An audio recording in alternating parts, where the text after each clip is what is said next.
words are magic. They really are. It sounds cliche, but when you find the correct word, it hits someone, directly in the heart. And it's such a unique experience to hear something that connects with you. So, when someone puts it to paper something that you felt before but never had the words for, and now you see them in front of you and you go, oh, this is me. I'm looking at what I feel inside on a piece of paper. And there's just such a power to that, for the reader and for the writer. So my name's Sarah Jane Mulvey. I am a poet, writer. I'm currently serving as the poet laureate of the city of New Bedford. I've lived in New Bedford my whole life, and so, my art comes from sort of life experience here in the city. And so to wear that title is a lot of fun for me because it's kind of just a continuation of my experiences here in New Bedford that, you can't get anywhere else.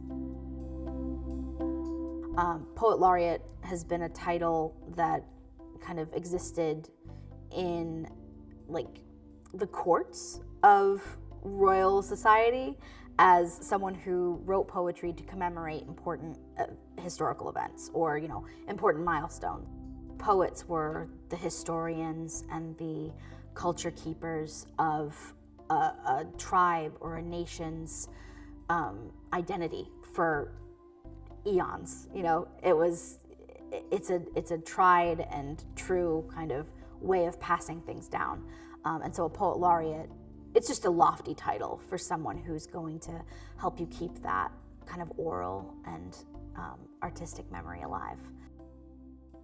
So poetry, as we experience it in educational spaces, is very sterile. It's you read this poem, you analyze it, and you figure out what it means. And I think that takes a lot of the joy out of it. Little harbor full of light, cradle of the dark Atlantic, how indebted we are to your shores. So many little islands left behind in search of something more. So many hands have built you, bricklayers, fishermen, whalers, and artists. It's such a rich art form, and it's such an important part of not only American art, like protest poetry and preaching.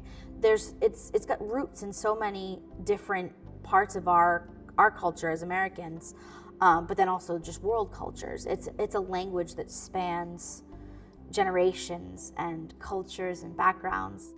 What promises they made, may we be strong enough to keep them.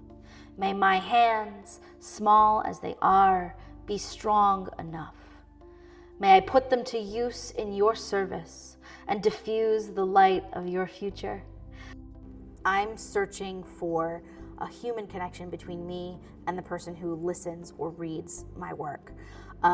We may be decades and generations apart from each other, but if I can find a way to communicate what I'm feeling through words, there's a chance that someone 20 years from now is going to understand what I'm saying.